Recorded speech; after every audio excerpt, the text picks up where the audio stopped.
ప్రజా సమస్యలు పూర్తిగా వీళ్ళు గాలికి వదిలేస్తున్నారో మరి అటువంటి రాజకీయాల్లో కూడా ప్రజానీకం వ్యతిరేకించాలి.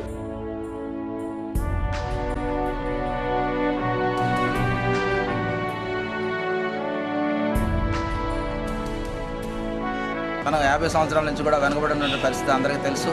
ఎప్పటికైనా సరే మంచి నాయకుడు వచ్చి కొవ్వూరు అభివృద్ధిని చేయవలసిందిగా కోరుతున్నాం. ఎందుకంటే ప్రజలు ఎప్పటికే దోమలతోనూ అదేవిధంగా అపారిశుద్ధ్య పరిస్థితుల్లో కొట్టుమిట్టాడుతున్న పరిస్థితి ఉంది. ఈనాటికి కూడా విద్యుత్ దీపాలు కానీ విద్యుత్ నవీకరణ కానీ జరగలేదు. అంతేకాకుండా మాస్టర్ ప్లాన్ రోడ్లు కూడా సరైన రీతిలో లేవు.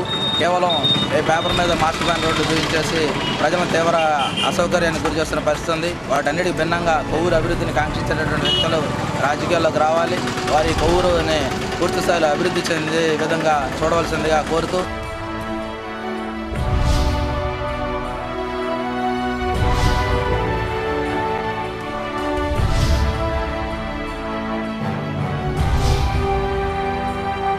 డ్రైనేజీ వ్యవస్థ కూడా చాలా దోమల పరిస్థితుల్లో ఉందండి.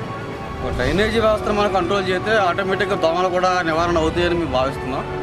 మెయిన్ ప్రత్యేకించి డ్రైన్ ఒకటి కంట్రోల్ చేస్తే ఆటోమేటిక్గా దోమలు కూడా కంట్రోల్ అవుతాయి. అదొకటి మాకు చేస్తే చాలా బాగుంటుంది మేము ఆశిస్తాం.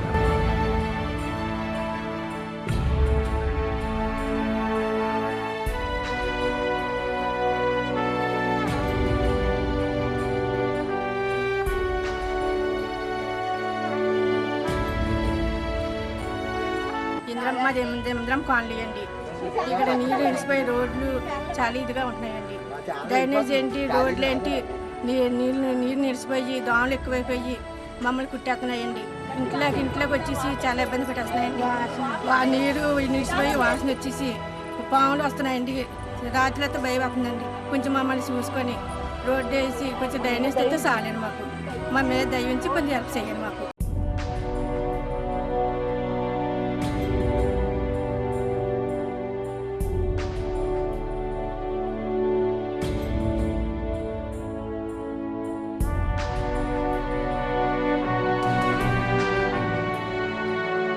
రోడ్లు ఏమని అడిగిన రోజునే కనిపిస్తున్నారండి. మామూలు టైంలో మాకు కనిపిస్తలేదు. ఈ డ్రైనేజీలు లేవు, రోడ్ల మీద నీళ్ళండి, వాడుకో నీళ్ళని, పిల్లలతో దోమలని చాలా ఇబ్బందులు పడుతున్నామండి. మేము ముసలివాళ్ళైనా మొక్కలైనా ఇటు తిరుగుతానికి కూడా మాకు ఇబ్బంది పడుతుంది. రోడ్లు అంటే కొంచెం ఆయన దయించి ఆ రోడ్లు ఏమైనా డ్రైనేజీలు కూడా మమ్మల్ని కట్టమని కోరుకుంటున్నామండి.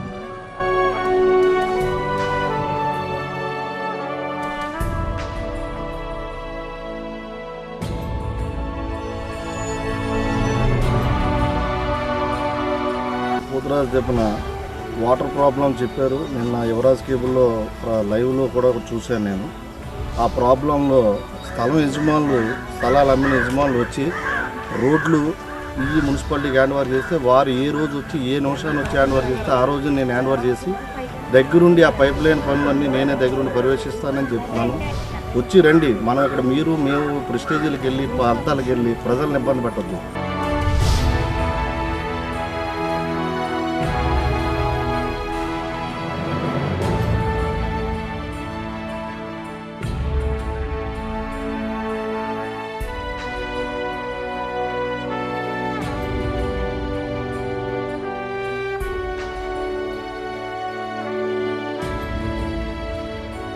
అప్పటి నుంచి కూడా ఈ రోడ్లు లేవు, ఏం లేవు.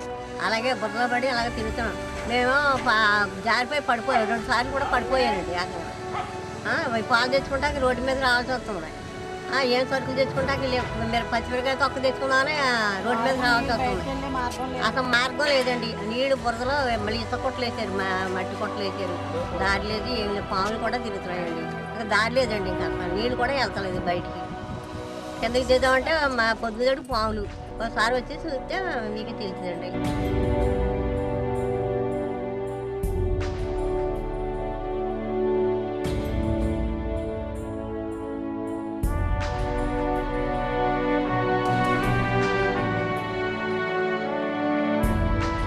మాకు ఇల్లు స్థలాలు ఇచ్చి 5-6 సంవత్సరాలు అయిందండి. మేము కట్టుకుంటాం మొదలెట్టి కట్టుకున్నామండి. కట్టుకున్నా కానీ నుంచి కూడా రోడ్లు లేవండి, డ్రైనేజీలు లేవండి. అప్పులు పాలు అయిపోయి మేము ఇప్పుడు వరకు వాటిని తీర్చుకుంటాం. కష్టపడి పని చేసేంత ప్రతిదీ కూడా మేము రోడ్ల గురించి కానీ డ్రైనేజీల గురించి కానీ ఏమీ పట్టించుకోవట్లేదండి ప్రభుత్వం. అసలు దొంగల ఇళ్ళ నుంచి దొంగల భయం ఎక్కువగా ఉందండి. పైనుంచి వచ్చేస్తున్నారండి, పాములు, పురుగు, పుట్ట అనేక రకాలుగా ఉందండి. అసలు ఇల్లు ఇది అడుగు కిందకి అర్థమవుతలేదండి. అటువంటి భయంతో జీవిస్తున్నాం. ఏంటి ఇలా ఈ ప్రజలను ఎప్పుడైనా గుర్తింటారని ఆశిస్తున్నాం, ఎప్పుడైనా ఈ పనులు చేస్తారని